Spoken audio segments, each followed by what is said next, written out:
ஆண் குழந்தை பாக்கியம் உறுதியாக உண்டு.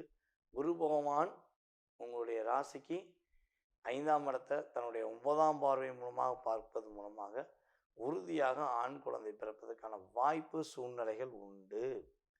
முதல் குழந்தை ஆண் குழந்தையாக இருக்கலாம், அல்லது நீங்கள் 2வது குழந்தைக்காக காத்திருக்க குழந்தை ஆண் குழந்தையாக இருக்கலாம், அல்லது நீங்கள் 3, 4 ஏதோ ஒரு அமைப்பில் இப்போ 2 குழந்தைக்கு மேலே பெற்றுக்கொள்வது என்பது ரொம்ப ரொம்ப குறைவாயிடுச்சு. அந்த அளவுக்கு தான் குழந்தை பாக்கியத்தை நம்ம கவுண்டிங்கில் வச்சுருக்கோம். முன்னாடிலாம் பார்த்திங்கன்னா 10 குழந்தைகளை பெற்று போட்டிருப்பாங்க. 10 குழந்தைகளுமே அற்புதமாக வளர்ந்துருப்பாங்க. பல பேருக்கு நன்மை செய்யக்கூடிய விஷயங்கள் செஞ்சுருப்பாங்க. அதே போல் பார்த்திங்கன்னா கூட்டு குடும்பமும் வாழ்ந்திருப்பாங்க. இங்கே 2 குழந்தைய பெற்றுட்டு கூட்டு குடும்பம் வாழ முடியாமல் எத்தனை பேர் திகச்சிருக்காங்க.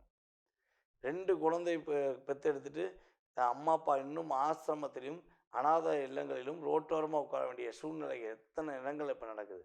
இதற்கெல்லாம் காரணம் குழந்தை பாக்கியத்தை குறைத்து கொண்டு தன்னுடைய பொருளாதார நிலையை எதிர்நோக்கி போனதான் நம்முடைய இப்போ உள்ள மிகப்பெரிய சீரழிவு. ஸோ அப்படி இருக்கும்பொழுது எனக்கு ஆண் குழந்தை கிடச்சிடாதா அப்படிங்கிற ஏக்கத்திலும் கவலையிலும் நீங்கள் துலாம் ராசிக்காரர்கள் யாரேனும் இருக்கீங்கன்னா, உறுதியாக இந்த கோச்சார கிரகங்களாகிய குரு பகவான் மற்றும் ராகேது பகவான் உங்களுக்கு ஆண் குழந்தை பாக்கியத்தை கொடுப்பார்கள் என்பது நிதர்சனமான உண்மை.